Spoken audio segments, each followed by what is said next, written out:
एक बार एक व्यक्ति अपने काम से लौटकर घर आया और साथ में पनीर लाया और अपनी पत्नी को कहा कि आज मेरे लिए बढ़िया पनीर की सब्जी बनाना, क्योंकि आज मैंने बहुत काम किया है और मुझे बहुत ज्यादा भूख लगी है और मुझे कुछ बहुत अच्छा खाना है।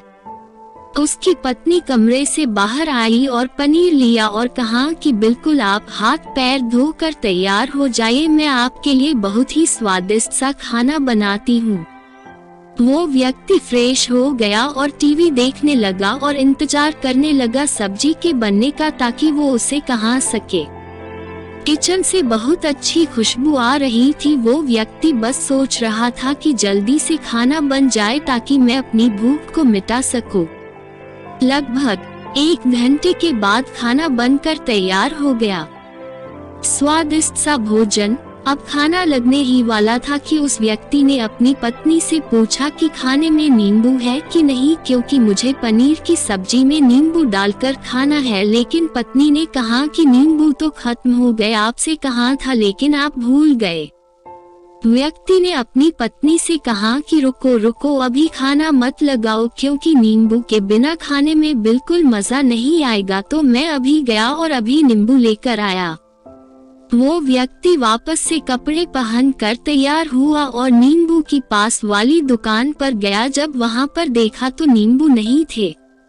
उसका दिमाग क्रोध से भर गया। उसने सोचा कि यार उसके पास नींबू नहीं है, चलो थोड़ी आगे वाली दुकान पर जाता हूँ, शायद वहाँ नींबू मिल जाएगा। वो थोड़ा और आगे गया लेकिन वहाँ पर भी नींबू नहीं मिले। अब उसने सोचा दूर की सब्जी मंडी चला जाता हूँ, वहाँ से नींबू लेकर आऊंगा, क्योंकि नींबू के बिना सब्जी में मजा नहीं आएगा।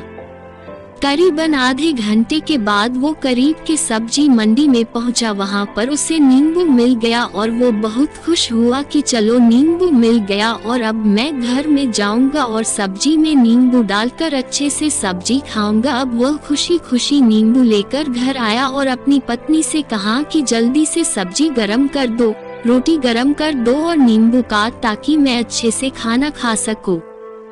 अब थाली लगाई गई, सब्जी परोसी गई और नींबू रखी गई। उसकी पत्नी सामने ही बैठी थी और वो व्यक्ति थोड़ी देर के लिए कुछ सोच में पड़ गया। उसके बाद उसने नींबू की प्लेट उठाए और दरवाजे से बाहर की ओर फेंक दी और जोर जोर से चिल्लाने लगा, मैं जीत गया, मैं जीत गया। पत्नी ये देखकर घबरा गई कि कहीं ये पागल तो नहीं हो गए, इन्होंने सारे के सारे नींबू दरवाजे से बाहर की ओर क्यों फेंक दिया।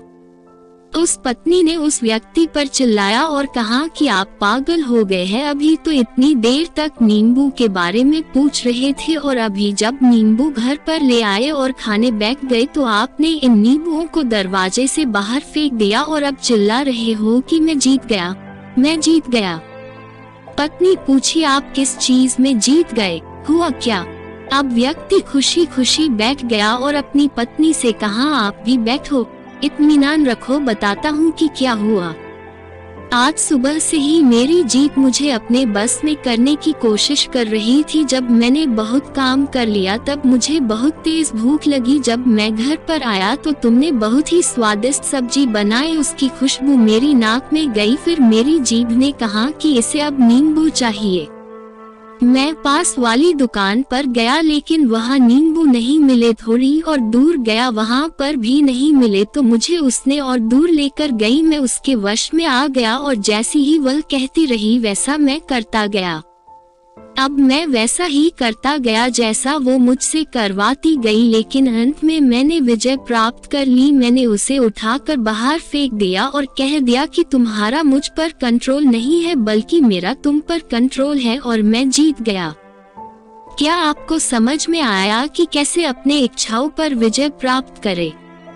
कई बार लोगों को शराब पीने की आदत लग जाती है और उस चक्कर में वो भटकते रहते हैं। यदि एक जगह नहीं मिलती तो दूसरी जगह जाए है, दूसरी जगह नहीं मिलती तो तीसरी जगह जाते हैं। और अक्सर युवाओं के साथ ऐसा जरूर होता है कि वो शराब पीने के लिए बैठते हैं, सारी शराब खत्म हो जाती है। उसके बाद एक ना एक व्यक्ति जरूर कहता है कि यार और चाहिए के चक्कर में शराब ढूंढने के लिए निकलते हैं। देर रात हो जाती है, वो भटकते रहते हैं, एक जगह नहीं मिलती तो दूसरी जगह जाते हैं। दूसरी जगह नहीं मिलती तो तीसरी जगह जाते हैं और अपने समय, पैसे और अपने आप को बर्बाद करते रहते हैं। यदि आपने अपनी इंद्रियों पर विजय प्राप्त नहीं किया तो आप भी नींबू की खोज में सिर्फ भटकते ही रहेंगे और हमेशा परेशान रहेंगे। इसीलिए अपनी इंद्रियों पर काबू पाइए और अपने जीवन को खुशी खुशी बिताए।